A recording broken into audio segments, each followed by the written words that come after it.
اللہ تبارک و تعالی نے قرآن مجید میں نبی رحمت علیہ الصلاۃ والسلام سے فرمایا ہے کہ اے محبوب علیہ السلام، بے شک ہم نے آپ کو خیر کثیر عطا فرمائی ہے۔ انا اعطیناک الکوثر، محبوب ہم نے آپ کو خیر کثیر دے دی۔ اب آپ اس کے جواب میں یہ کریں کہ فصلی لربک، اپنے رب کے لیے نماز پڑھیں، وانحر اور قربانی کریں، نماز پڑھیں اور قربانی کریں۔ ان شانئک ھو الابتر، آپ کا جو دشمن ہے وہ بے نام و نشان رہے گا، آپ کا دشمن۔ قربانی شعار اسلام میں سے ہے، قربانی اللہ کو بڑی محبوب ہے۔ نبی رحمت علیہ السلام نے فرمایا 10 ذی الحج کو جو عمل اللہ کو سب سے زیادہ پسند ہے، ظاہر ہے 10 ذی الحج کو لوگ نماز بھی پڑھتے ہیں عید کی، اور فجر کی نماز بھی پڑھتے ہیں، ذکر بھی کرتے ہیں، عبادت بھی کرتے ہیں، بہت سارے کام کرتے ہیں، لیکن حضور علیہ السلام فرماتے ہیں کہ اللہ کو 10 ذی الحج کو جو کام سب سے زیادہ پسند ہے وہ خون بہانا ہے، جانور کو ذبح کرنا ہے۔ نبی پاک صلی اللہ علیہ وسلم نے اپنے غلاموں کی دلچسپی پیدا فرمائی ہے قربانی کے ساتھ، شوق اور ذوق کا ذکر فرمایا ہے۔ کچھ کام ایسے ہوتے ہیں جو کسی کی غیر موجودگی میں بھی ہو جاتے ہیں، لیکن نبی پاک صلی اللہ تعالیٰ علیہ وسلم نے حضرت فاطمہ الزہرا رضی اللہ تعالیٰ عنہ سے فرمایا کہ فاطمہ ادھر آؤ، یہاں میرے پاس کھڑی ہو جاؤ۔ یا رسول اللہ کیا ہونے لگا ہے؟ فرمایا میں تمہارے قربانی کے جانور کو ذبح کرنے لگا ہوں۔ قریب کھڑا کر کے حضرت فاطمہ کو حضور نے ذبح فرمایا۔ میں اکثر یہ بات آپ احباب سے عرض کرتا رہتا ہوں کہ نبی کریم علیہ السلام کے کاشانہ نور پہ 2 3 مہینے تک کھانا نہیں پکتا تھا، لیکن قربانیاں اللہ کے رسول ہر سال 2 دیا کرتے تھے۔ کھانا 2 مہینے نہیں پکا اور قربانیاں 2، اور 2 قربانیاں دے کے حضور فرماتے ایک میری طرف سے ہے، ایک میری امت کی طرف سے ہے۔ مولا کائنات شیر خدا حضرت علی المرتضیٰ رضی اللہ تعالیٰ عنہ، گھر میں فقر رہتا تھا۔ 3 دن امام حسن اور حسین 3 دن بغیر سحری اور افطار کے کھجور اور پانی کے ساتھ روزہ رکھتے تھے، کھجور اور پانی کے ساتھ روزہ کھولتے تھے، پر قربانیاں مولا علی ہر سال 2 دیا کرتے تھے۔ ہمارے ہاں لوگ سارا سال خوشحال رہتے ہیں اور بڑی سے 10 دن پہلے تنگ دست ہو جاتے ہیں۔ جو 5 لاکھ روپیہ بیٹے کی شادی پہ خرچ کر لیتا ہے پتہ نہیں کہاں سے لاتا ہے، اگر اس کو پتہ چل جائے کہ یہاں ایک پلاٹ سستا مل رہا ہے تو پھر پتہ نہیں کہاں سے ادھار اٹھا لاتا ہے۔ لیکن جب معاملہ قربانی کا آتا ہے پھر لوگ تنگ دستی کا اظہار کرتے ہیں۔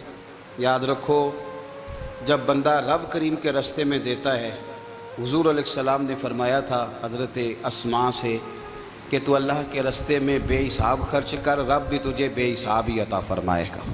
قربانی کے لیے شوق پیدا کریں، ذوق پیدا کریں اور دلچسپی پیدا کریں۔ یہ بات ٹھیک ہے کہ قربانی صاحب استطاعت پر فرض ہے، لیکن اس کے لیے شوق پیدا کریں۔ ایک ہے قربانی کرنا اور پھر ایک ہے قربانی کے گوشت کو تقسیم کرنا۔ قربانی کا سارا گوشت گھر میں رکھنا جائز ہے، اور جب تک آپ کا دل کرے آپ وہ گوشت کھائیں، شریعت آپ کو منع نہیں کرتی۔ لیکن میرا یہ سوال ہے کہ قربانی ظاہر ہے وہی لوگ کرتے ہیں نا جن کے پاس طاقت ہوتی ہے، تو سارا سال گوشت کھاتے ہیں، تو مطلب سارا سال اگر آپ گوشت کھا رہے ہیں تو پھر آپ مہربانی فرمائیں، یہ تو اللہ کے راستے میں ہے تو کوشش کریں یہ تقسیم ہو جائے۔ کچھ لوگ شاپر لے کے گوشت لینے آ جاتے ہیں، ان تک میرا یہ پیغام ضرور پہنچائیں کہ ان کے لیے سوال کرنا جائز ہی نہیں۔ شریعت یہ کہتی ہے کہ جس کے گھر میں ایک وقت کا کھانا موجود ہو، صبح کا اس کے گھر میں کھانا موجود ہے ایک ٹائم کا، اس بندے کے لیے کسی کے سامنے ہاتھ پھیلانا جائز ہے۔ اتنا بھوکا آدمی کہ جس کے پاس اب کھانا ہی نہیں ہے ایک وقت کا بھی، وہ سوال کر سکتا ہے۔ چھوڑیں، سارا سال اگر ہم کسی امیر سے لے کے نہیں کھاتے تو کیا گھر میں ہنڈیاں نہیں پکتی؟ بالکل نہیں سوال کریں، قطعاً کوئی ضرورت نہیں، یہ جائز ہی نہیں ہے سرے سے۔ آپ کو کس نے اجازت دے دی خالی گوشت کی خاطر؟ جہاں اللہ تعالیٰ آپ کو مرچ دے رہا ہے، نمک دے رہا ہے، گھی دے رہا ہے، گھر رہنے کے لیے دے رہا ہے، وہ رب کریم 1000 روپے کا گوشت بھی عطا فرمائے گا۔ اور اس سے اگلی بات یہ کہ شکوہ بھی نہیں کرنا کہ فلانے نے اتنی قربانیاں کی تھی تو پتہ نہیں کہاں لے گیا ہے، اس نے کی تھی نا، پیسے کس کے تھے؟ ذبح کس نے کیا؟ تو آپ ذمہ دار ہیں کہ وہ کدھر لے کے گیا ہے۔ یہ بحث کرنے کی بھی اجازت دین ہمیں نہیں دیتا، تنقید کی بھی اجازت دین ہمیں۔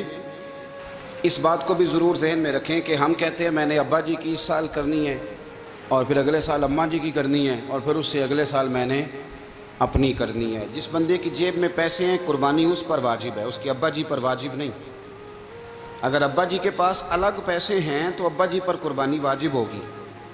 ہاں اگر آپ کی جیب اجازت دیتی ہے تو آپ 3 قربانیاں خریدیں یا بڑے جانور میں 3 حصے ڈالیں، تو اب آپ 2 والدین کی ہو گئی، 1 آپ کی اپنی ہو گئی، لیکن جب تک آپ پر واجب قربانی آپ نہیں دیتے تب تک والدین کی قربانی دینا درست نہیں ہے، کیونکہ یہ دین میں واجب ہے۔ جو نماز آپ پہ فرض ہے وہ آپ نے پڑھنی ہے، اور جو ابا جی پہ فرض ہے وہ ابا جی نے پڑھنی ہے۔ اس مسئلے کو بھی ضرور ذہن نشین کریں۔ اس سے اگلی بات جو اور زیادہ ضروری ہے اس کا ضرور خیال فرمائیں، حصے ڈالے جاتے ہیں قربانی کے حصے، تو 6 حصے ہو گئے، اب 7واں حصہ مل نہیں رہا، تو ایک تگڑے سے بندے کے پاس جا کے مالدار سے کہا کہ چودھری صاحب حصہ ڈال لیں، ایک حصہ کم ہے۔ چودھری صاحب کہنے لگے کہ میں نے تو پہلے بھی 4 بکرے لیے ہوئے ہیں، تو چلو اگر تم کہتے ہو تو چلو بڑا گوشت آ جائے گا، تکے ہی بنا لیں گے، چلو بڑا گوشت بھی 10 کلو آ جائے گا تو کباب کے لیے رکھ لیں گے، چلو رکھ لو حصہ۔ اب 6 بندوں کی نیت قربانی کی، 7ویں کی گوشت کی، اس کی نیت قربانی کی، پچھلے 6 کی بھی قربانی نہیں ہوگی، وہ بھی گئے کام سے۔ آپ اس بات کو سمجھیں کہ قربانی کا مطلب یہ ہے کہ خالص اللہ کی رضا کے لیے مخصوص وقت میں مخصوص جانور ذبح کرنا۔ اس لیے یہ ضرور توجہ کریں اس بات پر کہ ہم کئی لوگوں کو فورس کر کے شامل کر لیتے ہیں، بندہ مالدار ہوتا ہے وہ بھی کہتا ہے چلو ٹھیک ہے کوئی حرج نہیں، لیکن وہ نامینیٹ کرے گا۔ اگر اس نے اپنی قربانی رکھ لیا تو پھر وہ بتائے گا یہ قربانی کس کی ہے، والدین کی ہے، کس کی ہے۔ تو قربانی اس ترتیب سے کریں کہ اس کے سارے مسائل سے آگاہی حاصل کریں۔